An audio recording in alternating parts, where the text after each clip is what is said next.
So hi friends, welcome to my lecture again. So दोस्तों, आज हम एक नया टॉपिक करेंगे, बिल्कुल ही फ्रेश टॉपिक करेंगे, कोफैक्टर।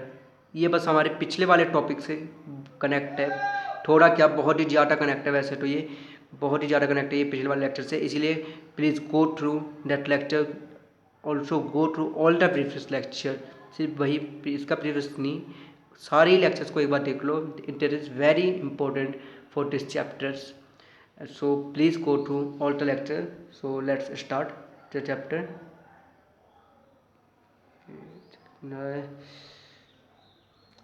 डिटरमिनेंट्स। तो मैंने यहाँ पे हेडिंग डाल दी है, तो यहाँ पे मैं हेडिंग डाल देता हूँ। आज के टॉपिक था cofactor. So I hope you it is visible to all of you. So मैं मार्कर चेंज कर लेता हूँ अपना।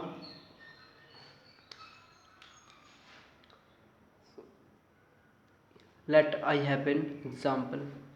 से ए एक डिटर्मिनेंट है ए बी सी डी। वैसे तो ये बहुत ईजी है cofactor, it is very easy. It is just related to our previous lecture topic minors. If you know how to solve the questions on minors, then you can solve it by just a simple formula. But first of all, I solve it with a minor. So what is the minor of this? इसका minor होगा M11, मैं लिख लेता हूँ पहले M12, M21, M22। तो इसका minor हो गया फर्स्ट रो फर्स्ट कॉलम, तो D। इसका हो जाएगा first row and second column, यानी first row second column C। इसका क्या हो जाएगा 21, second row first column B, second row second column यानी A। It is easy for all of you to how to calculate the minors. After that, you have a formula. Please note it down very carefully because it is the formula very important for this chapter or for this topic. And believe me, it is gain 2 marks in boards. 2 marks question come direct from the topic of minors and cofactors. So please solve this and please note this down. So cofactor, I denote a cofactor by Ij, Cij minus 1 raised to the power I plus j Mij. What do you mean by this? This is the formula. What do you mean by this? What is I? What is j? So friends, I is row and j is column. I repeat again, I is row, j is column. Minus 1 raised to the power I plus j Mij. I already calculate minor and this. So this I tell you in my previous lectures also, in determinant lecture, when starting first or second lecture, expansion lecture, I also tell this here, where also and also here. So I go to calculate cofactor. So C11, C12, C21, C22. So minus 1 raised to power 1 plus 1, minus 1 raised to power 1 plus 2, minus 1 raised to power 2 plus 1, and minus 1 raised to power 2 plus 2. What is the minors? D, C, B, A. Then calculate. Minus 1 raised to power square, minus 1 का square plus 1 हो जाएगा। Any number minus हो या plus हो में हो, उसका अगर स्क्वायर करेंगे तो वो प्लस में ही आएगा। तो ये हो गया D। यहाँ से minus 1 raise to power cube में क्या आएगा minus C, minus 1 raise to power cube में क्या आएगा माइनस B। यहाँ पे क्या आएगा माइनस 1 का पावर 4। पावर 4 को हम कैसे लिख सकते हैं 2 का स्क्वायर 4 हो जाएगा। तो फिर वो बन क्या रहा है स्क्वायर ही बन रहा है ना एक हिसाब से, तो A बन गया। तो अब अगर हम इसका माइनर कोफैक्टर लिखना चाहें तो कोफैक्टर कैसे लिखेंगे D minus C minus B A। It is very easy. 2 of cross 2 का आपने कर ही लिया, बहुत ईजी है, कोई डिफिकल्टी लेवल नहीं है इसका। 2 क्रॉस 2 का इतना ईजी है कि आप आराम से सॉल्व कर सकते हो। बहुत ईजी तरीके से आप 2 क्रॉस 2 का सॉल्व कर सकते हो। So please solve it. So अब मैं आपको 3 क्रॉस 3 का भी करवा देता हूँ वैसे। सो 3 क्रॉस 3 में भी वैसे कुछ नहीं है, मैंने आपको कल सिखाया ही था कैसे सॉल्व करते हैं माइनस लेके, तो आप नॉर्मल वैसे ही सॉल्व कर सकते हो, पर फिर भी मैं आपको एक सॉल्व करके दिखा देता हूँ। लेट मैं ले लेता हूँ यहाँ पे एक बी और इसको मैं वैल्यू ले लेता हूँ यहाँ पे 2 5 6 7 8 9 1 2 3. I take this example. So I want to solve this. So first of all I take here minus. So m11, m12, m13. Guys, I solve it truly, but if you want then you can solve it step by step. So m11 in first row, first column, what is left behind? 8 9 2 3. 8 3 is 24, 2 9 is 18. In 24 minus 18, what is remaining? 6. Bus as it is, leave it. Then m12 first row, second column, what is remaining left? 7 9 1 3. 7 is 21, 1 minus 9. So 7 21 minus 9, 21 minus 9 12. Again first row third column, first row third column, 7 to 14 8 6. After that m21, m22, m23. Guys, I also tell you here a trick which is very useful for you for calculation minus and cofactor question. And please guys, it is very important lecture, so please listen it very careful, please guys. So m21 second row first column, so 5 3 is 15, 6 2 is 12. So what is left behind? 3. m22 यानी second row second column, second row second column, 2 3 is 6, 1 6, so 0. Wow, very nice, 0 answer also. So come to under m23 second row and third column, second row third column, 2 2 is 4, 1 5 is 5, so minus 1. It is also very nice. So m31, m32, m33. So let's solve it. So m31 third row first column, so 5 9 ja 5 9 ja 45, 8 6 ja 48, 45 minus 48 minus 3. m32 means third row and second column, means third row second column, third row second column, 2 9 ja 18, 2 9 ja 18, 7 6 ja 42. Calculation hard है, देखो trick बताता हूँ. 42 minus 20 कर लो, कितना बनेगा? 22. पर हमें कितना करना था? 18 करना था. 2 प्लस कर दो, 22 प्लस 2 24. अब अगर आप कैलकुलेशन करना चाहो तो कैलकुलेशन करके देख सकते हो. 42 माइनस 18 12 हो गया यहाँ पे. 12 माइनस 8 4, इसको 1 दे दिया तो यहाँ पे क्या बच गया? 2. वही आया था. ये कैलकुलेशन की ट्रिक्स हैं जो आप खुद भी नॉर्मली सम को सॉल्व करते करते करते करते खुद ही हैबिचुअल हो जाओगे. तो चलो करते हैं m33 यानी थर्ड रो थर्ड कॉलम. 2 8 जा 16. आगे ये क्या है? 7 5 जा 35. हमें कितना माइनस करना है? 16 में से 35 में से 16 माइनस कर देते हैं. 35 से 16 माइनस करते हैं, 35 से 20 माइनस कर देते हैं नेट. तो 35 से 20 चले गए, कितना बच गए? 15. पर हमें कितना करना था? 16. 4 प्लस कर दो 19. 16 में से करना है ना, तो माइनस का 19 आ जाएगा. माइनस का 19 आ जाएगा. हो गया ना माइनस का 19. आगे माइनस सारे आगे ना आपके सारे माइनस. अब जैसे ही माइनस आ गए हम कोफैक्टर निकाल सकते हैं. कोफैक्टर के लिए मैं पहले ही बता रहा हूँ, कोफैक्टर मैं लिख देता हूँ यहाँ पे. जब आप बनाओगे बॉक्स तो इस पोजीशन पे जो भी होगा, इस पोजीशन पे जो भी होगा, ये प्लस ये माइनस ये प्लस ये माइनस ये प्लस ये माइनस, फिर ये प्लस ये माइनस ये प्लस. अब हम वैल्यू पुट करेंगे यहाँ पे आगे अपनी. 6 दिया है हमें, ठीक है, एच इट इज पुट कर दो. अब हम 12 यहाँ पे पुट करेंगे. फर्स्ट रो सेकंड कॉलम 12, भाई -12 बन जाएगा ये तो, क्योंकि ये प्लस में. अब ये 6, तो 6 एज इट इज, ठीक है, चलो अच्छी बात है. अब ये क्या है? 3, तो -3 बन जाएगा. ये क्या है? 0, तो भैया ये तो 0 ही बन जाएगा, 0 बना दो इसे. अब ये क्या है? -1. यहाँ पे हमें करना क्या था? माइनस, तो माइनस माइनस क्या बन जाएगा? प्लस, तो प्लस बना देते हैं, +1. अब क्या आएगा? ये 1, ये भी हो गया. अब क्या है हमारे पास? -3 m third row first column -3 ये और यहाँ पे प्लस है तो ये माइनस बन जाएगा, इसे माइनस बना देंगे, माइनस माइनस माइनस -3।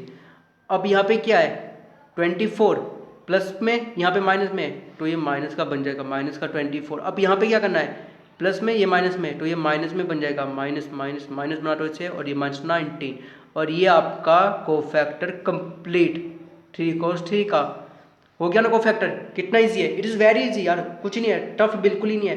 2 क्रॉस 2 का भी हो गया, 3 क्रॉस 3 का भी कर लिया, कहीं कोई डिफिकल्टी आई, कुछ डिफिकल्टी नहीं आएगी। सिर्फ अपने वैल्यूज़ पर और अपनी कैलकुलेशन पर ध्यान देना, कैलकुलेशन सही रखना, गलती नहीं होगी। और इस ट्रिक को याद कर लेना कि plus minus plus minus plus minus plus minus plus, इस ट्रिक को याद करके रखो, कभी धोखा नहीं खाओगे कहीं पे। ये मैंने स्टार्टिंग के लेक्चर में भी बताया था जब मैंने एक्सपेंशन ऑफ डिटरमिनेंट्स करवाया था, वहाँ पे भी करवाया था, यहाँ पे भी आज भी बता रहा हूँ।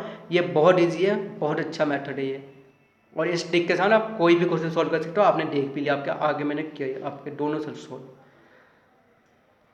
जो गाइस चलो ठीक है, आपने देख ही लिया कि एक तो हमने कर ही लिया आज टॉपिक अपना माइनर्स। तो आज हम एक ना अपना दूसरा लेक्ट और एक टॉपिक भी करेंगे क्योंकि हमें सिलेबस भी तो कंप्लीट करना है, क्योंकि मेरा एम है कि मैं आपको अक्टूबर तक सिलेबस आपका कंप्लीट करवा दूँ। तो इसीलिए हमें सिलेबस भी थोड़ा जल्दी करना है और मुझे +1 की भी अब मैं क्लासेस शुरू कर दूँगा। तो इसीलिए सो लेट मैं और एक टॉपिक करवाऊँगा यहाँ पे। ये भी टॉपिक बहुत ईजी है एंड सबसे पहले तो मैं ये मान के चल रहा हूँ कि आपको डिफ्रेंसिएशन आती है, एटलीस्ट सिंपल डिफ्रेंसिएशन तो आपको आती ही है, साइन कॉस टेन x⁴n ऐसे सिंपल की तो इनफैक्ट आती ही होगी, ई लॉग इनके आते ही होंगे क्योंकि ये आपके फिजिक्स क्लास 11 में बेसिक मैथमेटिक्स में कवर हो जाता है। डिफ्रेंसिएशन एंड ग्राफ्स एंड आपके इंटीग्रेशंस बेसिक ये सब कंप्लीट हो जाता है वहाँ आफ्टर। और यही नहीं बल्कि मैथ में आपका आता है +1 में डिफ्रेंसिएशन ऑलरेडी आता है, differentiation with first principle. So I hope you will know it, but अगर नहीं पता है तो कोई बात नहीं, आप मैं और कहीं से अपने +1 के एक बार नोट्स एक बार रिवाइज कर सकते हो, मैथ के एक बार एनसीईआरटी अपनी देख लेना तो आपको आ जाएंगे वो। तो मैं यहाँ पे लिख देता हूँ हेडिंग डिफ्रेंसिएशन ऑफ डिटरमिनेंट्स। तो आज का हमारा ये एक दूसरा टॉपिक स्टार्ट करें मैंने, डिफ्रेंसिएशन ऑफ डिटरमिनेंट्स। डिफ्रेंसिएशन करना कैसे, सिंपल ए लेट ये एक हमारे पास फंक्शन है f(x), f(1x), f(2x), f(3x), ठीक है, और यहीं पे f(4x), ये हो गया। तो अब हम इसे डिफ्रेंशिएट करना चाहते हैं तो कैसे करें, तो इससे हम लिख लेंगे dA/dx। तो कैसे होगा, f1 का डिफ्रेंशिएशन f(x), f2 का डिफ्रेंशिएशन f(4)x और f(3x) और आपका f(4x) एज इट इज़ रह जाएगा। It is as it is, इसको नहीं छेड़ना, इसको कुछ भी नहीं करना। तो वैसे अब हम आगे करेंगे प्लस f(1x) को एज इट इज़ रखना है, f(2x) को एज इट इज़ रखना है, f(3x) का डिफ्रेंशिएशन प्लस f(4x) का डिफ्रेंशिएशन। यहाँ पे प्लस नहीं आएगा, सॉरी यहाँ पे प्लस नहीं आएगा गाइस, तो प्लस नहीं लिखना आपको। ये बन गया ना अब आपका, ये हो गया आपका 2x2 ऑर्डर का डिफ्रेंशिएशन फुल हो गया। पहले रो फर्स्ट रो को किया मैंने, पहले मैंने फर्स्ट रो को किया, फिर मैंने सेकंड रो को किया। ये आप देख सकते हो, पहले फर्स्ट रो हुआ था ये पूरा, फिर यहाँ पे सेकंड रो को क्या पहले फर्स्ट रो को करना है, second row as it is, फिर first row as it is, second row को करना है। और ऐसे ही जब आप करोगे 3x3 का, लेट 3x3 में मैं ले लेता हूँ ax, bx, cx, dx, ex, fx, gx, hx और ix। तो अब इसे कैसे सॉल्व करना है, सिंपल, फर्स्ट रो को डिफ्रेंशिएट करो और बाकी दोनों रो को एज इट इज रख दो। तो करके दिखा देता हूँ मैं, dB/dx। तो फर्स्ट रो को मैं डिफ्रेंशिएशन करूँगा, ax, dx को एज इट इज रख रहा हूँ, gx को भी एज इट इज रख रहा हूँ, फिर b'(x), ex को एज इट इज, hx को एज इट इज, और वहीं c'(x), fx को एज इट इज, ix को एज इट इज। हो गया कंप्लीट, ये एक बन गया, प्लस और एक बन जाएगा आपका अब यहाँ पे बीच में प्लस का साइन होता है। अब मैं फर्स्ट को एज इट इज रखूँगा, थर्ड को एज इट इज रखूँगा, सेकंड को चेंज करूँगा, तो ए X B X C X हो गया। तो डी का डिफ्रेंसिएशन, ई का डिफ्रेंसिएशन, एफ डैश एक्स हो गया। आके यहाँ पे H T G X H X I X हो गया। अब मैं यहाँ पे थर्ड भी लिख देता हूँ यहीं पे, तो A H T A X B X C X हो गया, D X E X F X H it is. अब आके G dash X H dash X I dash X complete. बस ये आपका डिफ्रेंसिएशन था, differentiation of delta, differentiation of delta. बहुत easy था ये, डिफ्रेंसिएशन ऑफ डेल्टा आपका हो गया होगा। अब देखो आप 2x2 का भी हो गया और यहाँ पे 3x3 का भी हो गया ना दोनों। अब आप आराम से कर सकते हो कोई भी क्वेश्चन। अगर डिफ्रेंसिएशन, कई बार डिफ्रेंसिएशन जो कि हम आगे करेंगे कैलकुलस में, +2 का सबसे मेजर पार्ट कैलकुलस जहाँ पे डिफ्रेंसिएशन आता है, वहाँ पे भी कई बार इस टाइप के क्वेश्चन आ जाते हैं। वो डिटर्मिनेंट्स या मैट्रिसेस बना के पूछ लेते हैं, और मैट्रिसेस डिटर्मिनेंट्स में कई बार इस टाइप के क्वेश्चन आ जाते हैं और ये बहुत इजी क्वेश्चन बनते हैं और बच्चे कई बार अटक जाते हैं। वो क्या करते हैं ना, एक साथ ही सबको डिफ्रेंशिएट कर देते हैं। जैसे कहते हैं ना साइन एक्स का डिफ्रेंशिएट कर दो तो कोस एक्स आ जाएगा, कोस एक्स का माइनस साइन एक्स, तो वो क्या करते हैं ना एक ही बार में कर देते हैं। चलो जी एफ डैश 1 का भी कर दिया, 2 को भी कर दिया, 3 को भी कर दिया, 4 को भी कर दिया, एक साथ ही कर दिया सबको। या फिर क्या करते हैं अलग अलग करने बैठ जाते हैं, पता ही नहीं चलता उन्हें कैसे क्या करना है। तो प्लीज़ गाइस इसे बहुत ही ध्यान से कीजिए, ये बहुत ही कॉम्पिटिटिव एग्जाम में भी आता है। इनफैक्ट अगर board of points of view से तो चलो आता है, कई बार नहीं भी आता है क्योंकि वहाँ पे क्रैमर्स रूल को वो थोड़ा ज़्यादा ही करते हैं इनवर्स को। पर अगर मैं कॉम्पिटिटिव एग्जाम को हूँ, जेई एनडीए वगैरह कुछ भी आप स्टेट लेवल के दे रहे हो, तो वहाँ पे ये पक्के से आता है, पक्के से यहाँ से क्वेश्चन बहुत अच्छा बनता है। और एक क्वेश्चन ऐसा बनता है जिसमें बच्चा अटक भी जाता है, जिसे सिर्फ थोड़ी सी बेसिक नॉलेज ना हो वो अटक जाएगा, जिसे थोड़ी सी बेसिक नॉलेज हो वो क्वेश्चन को क्लियर कर जाएगा। सो गाइस प्लीज़ इसको अच्छी तरीके से कर लीजिए प्लीज़। सो गाइस ठीक है, चलो आज के लिए बस इतने ही। आज हमने दो इम्पोर्टेंट बेसिक जो बहुत इंपॉर्टेंट टॉपिक्स है वो हमने कवर कर लिया है, कोफैक्टर एंड डिफ्रेंसिएशन। अब हमारे पास कोई टॉपिक ज़्यादा नहीं बचा, अब सिर्फ दो ही टॉपिक बचे, applications of determinants and multiplication of determinants. जब हम ये दोनों टॉपिक कर लेंगे तो पूरा चैप्टर ही हमारा ये कंप्लीट हो जाएगा। सो गाइस पूरा चैप्टर कंप्लीट होने के बाद आपका क्या काम है, आपको अपनी एनसीईआरटी सॉल्व करनी है। एनसीईआरटी सॉल्व करने के बाद 4-5 दिनों के बाद थोड़ा सा चैप्टर को रिवाइज करके फटाफट से एनसीईआरटी एग्जाम्पल सॉल्व कर लेना। और उसके बाद आप अगर कोई भी बुक कर रहे हो, सिंगेज कर रहे हो, एमएल खन्ना कर रहे हो, कुछ भी कर रहे हो, आर डी शर्मा कर रहे हो, आर डी शर्मा ऑब्जेक्टिव कर रहे हो, अरिहंत की कोई बुक कर रहे हो, कुछ भी कर रहे हो तो वो अपनी करो। और या आप कोई कोचिंग मटेरियल कर रहे हो तो वो भी कर सकते हो, कोई टीपीपी वगैरह कर रहे हो तो वो कर सकते हो। वरना आपको NCERT and NCERT example must है, ये दोनों मस्ट है। और उसके बाद उसके साथ कोई भी बुक एडिशनल आप जोड़ सकते हो। और गाइस चैनल को सब्सक्राइब कर लेना, वीडियोस को लाइक करना, और पक्के से वीडियो को पक्का देखो क्योंकि कुछ देखोगे तभी कुछ समझ में आएगा। और ये नहीं कि बस देखे रहो, देखे कुछ करना भी है, सॉल्व करने अपने न्यूमेरिकल्स वगैरह। सो इसको वीडियोस को लाइक करना, शेयर करो, अपने दोस्तों को बताओ कि कोई है जो अपना पढ़ा रहा है। भाई मैं आप ही के लिए बना रहा हूँ ये वीडियोस, तो प्लीज़ यार लाइक करो, वीडियोस को शेयर करो, कमेंट करो, और कमेंट करके बताओ कि आपको और किस टॉपिक पे लेक्चर चाहिए। कोई अगर पर्टिकुलर टॉपिक है, कोई पर्टिकुलर चैप्टर है, अगर किस टाइप के लेक्चर आप और पसंद कर रहे हो, क्या मैं लाइव आके पढ़ाऊँगा, आपको अगर मैं लाइव भी पढ़ाऊँगा। So guys please tell me everything. और अगर आपको कोई भी डाउट है, in case of any doubt any query, if you want to contact with me, तो नीचे डिस्क्रिप्शन बॉक्स में मैंने अपना ईमेल आईडी मेरी दी हुई है, तो आप मुझे मेल कर सकते हो उसके थ्रू, और कोई भी प्रॉब्लम हो तो उसके बारे में पूछ सकते हो। सो गाइस चलो फिर ठीक है, आप इन टॉपिक को कर लो और फिर कल मिलते हैं। कल हम इस चैप्टर को ख़त्म कर देंगे और कल हम मैट्रिसेस की मल्टीप्लिकेशन और एप्लीकेशन देख के ख़त्म कर देंगे इस पूरे चैप्टर को। और फिर हो सकता है कि मैं अगला चैप्टर आपको मैट्रिसेस करवाऊँ, डिटरमिनेंट्स हो चुका है, मैट्रिसेस करेंगे। और अगर नहीं हुआ तो फिर मैं क्लास +1 के लेक्चर्स लूँगा जिनमें मैं स्टार्टिंग लूँगा लीनियर इनइक्वालिटीज़, फर्स्ट चैप्टर में, जो कि एनसीईआरटी का चैप्टर 6 है, मैं वहाँ से स्टार्ट करूँगा और फिर आके कंप्लीट करवाऊँगा। और फिर सीक्वेंस एंड सीरीज आएंगे, तो चलो ठीक है, वो आपको मैं बाद में शेड्यूल बना दूँगा। बस तब तक के लिए वीडियोस को देखो, लाइक से कमेंट करो, चैनल को सब्सक्राइब कर लो अगर पहली बार आए हो। So please do that all the things. So bye guys.